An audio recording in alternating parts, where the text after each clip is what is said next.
ಸಖತ್ ಖಾರ ಬಣ್ಣ ಮತ್ತು ರುಚಿ ಆಚಿ ಚಿಲ್ಲಿ ಪೌಡರ್.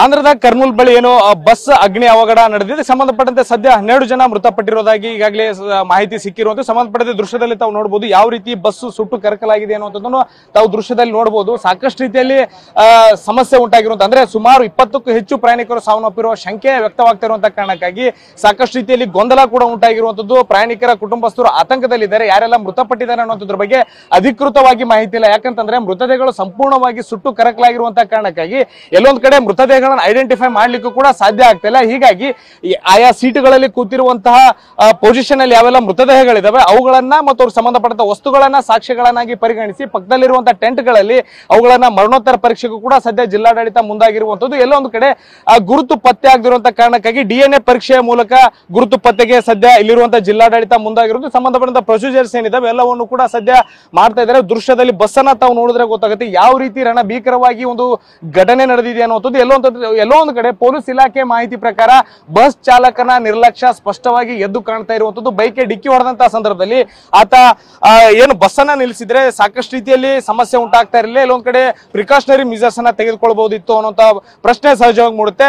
ಈ ಬಗ್ಗೆ ಮಾತನಾಡಲಿಕ್ಕೆ ನಮ್ಮ ಜೊತೆಗೆ ಸ್ಥಳೀಯ ಜಿಲ್ಲಾಧಿಕಾರಿ ಆಗಿರುವಂತಹ ಸಂತೋಷ್ ಅವರು ಇದ್ದಾರೆ. ಅವ್ರು ಮಾತಾಡ್ತೀನಿ. ಸರ್ ಹೇಳಿ, ಘಟನೆ ಸಂಬಂಧಪಟ್ಟಂತ ಹೇಳೋದಾದ್ರೆ ಸರ್ ಎಷ್ಟು ಜನ ಮೃತಪಟ್ಟಿದ್ದಾರೆ, ಎಷ್ಟು ಜನ ಪ್ರಯಾಣಿಕರಿದ್ರು ಅನ್ನೋದು? ಟೋಟಲ್ 43 ಜನ ಪ್ರಯಾಣಿಕರಿದ್ರು. 43 ಜನದಲ್ಲಿ ಇವಾಗ 23 ಜನ ಬದುಕಿದ್ದಾರೆ ಅಂತ ನಮಗೆ ಇನ್ಫಾರ್ಮೇಶನ್ ಇದೆ.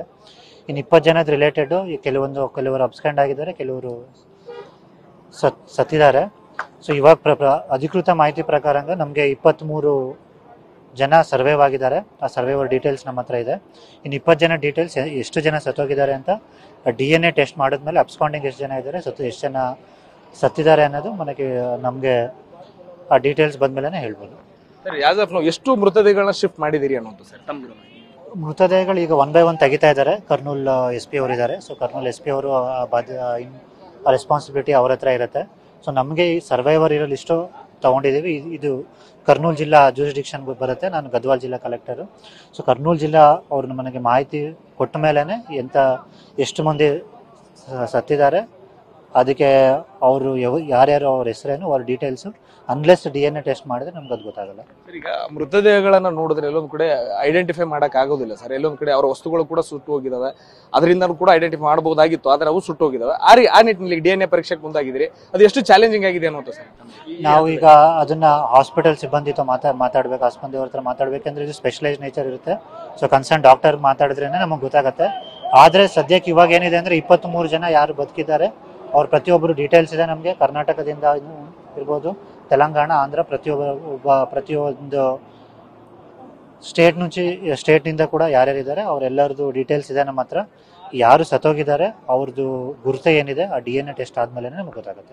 ಬಸ್ ನಲ್ಲಿ ಎಷ್ಟು ಜನ ಪ್ರಯಾಣಿಕರು ಪ್ರಯಾಣ ಮಾಡ್ತಾ ಇದ್ರು? ಈ ಬಸ್ ವರ್ಷನ್ ಏನು ಅನ್ನೋದ್ರ ಬಗ್ಗೆ ಏನಾದ್ರು ಮಾಹಿತಿ ಸಿಕ್ಕಿ? ಸೊ ಟೋಟಲ್ ನಮಗೆ 43 ಜನ ಪ್ರಯಾಣ ಮಾಡ್ತಿದ್ರು ಅಂತ ಇನ್ಫಾರ್ಮೇಶನ್ ಕ್ಲಿಯರ್ ಆಗಿದೆ. 39 ಜನ passengers, 2 children, 2 drivers. So total 43 ಜನ ಇನ್ಫಾರ್ಮೇಶನ್ ಕ್ಲಿಯರ್ ಆಗಿದೆ.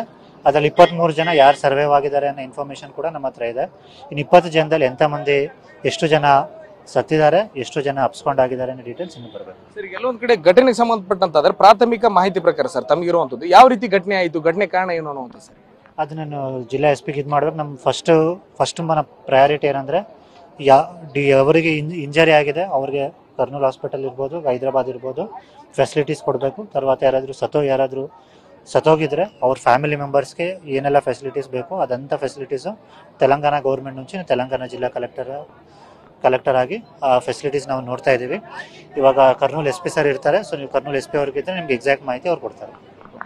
ಇದು DC ಅವರು ಹೇಳ್ತಾ ಇರುವಂತದ್ದು. ಎಲ್ಲೊಂದು ಕಡೆ ಏನು ಘಟನೆ ನಡೆದಿದೆ ಸಂಬಂಧಪಟ್ಟಂತೆ ಜಿಲ್ಲಾ ಪೊಲೀಸ್ ವರಿಷ್ಠಾಧಿಕಾರಿ ಅವರ ನೇತೃತ್ವದಲ್ಲಿ ತನಿಖೆ ನಡೀತಿದೆ. ಸಂಬಂಧಪಟ್ಟಂತೆ ಕಾರಣ ಏನು ಅನ್ನೋದ್ರ ಬಗ್ಗೆ ಅವರೇ ಮಾಹಿತಿ ಕೊಡ್ತಾರೆ. ಸದ್ಯ ನಮ್ಮ ಪ್ರಯಾರಿಟಿ ಇರುವಂತದ್ದು ಮೃತದೇಹಗಳನ್ನ ಶಿಫ್ಟ್ ಮಾಡುವಂತದ್ದಾಗ್ಲಿ ಮತ್ತೆ ಮರಣೋತ್ತರ ಪರೀಕ್ಷೆ ಇದೆ ಮತ್ತು ಜೊತೆಗೆ ಗಾಯಾಳುಗಳೇನಿದ್ದಾರೆ ಅವರಿಗೆ ಸೂಕ್ತ ಚಿಕಿತ್ಸೆ ಕೊಡಿಸುವಂತ ಕೆಲಸವನ್ನ ಸದ್ಯ ಮಾಡ್ತಾ ಇದೀವಿ ಅನ್ನೋ ವಿಚಾರನ ಪ್ರಸ್ತಾಪ ಮಾಡ್ತಾ ಇರುವಂತದ್ದು. ಕ್ಯಾಮ್ರಾ ಪರ್ಸನ್ ವಾಸುದೇವ್ ಜೊತೆ ಭೀಮೇಶ್ ಪೂಜಾರ್, TV9 ಕರ್ನೂಲ್.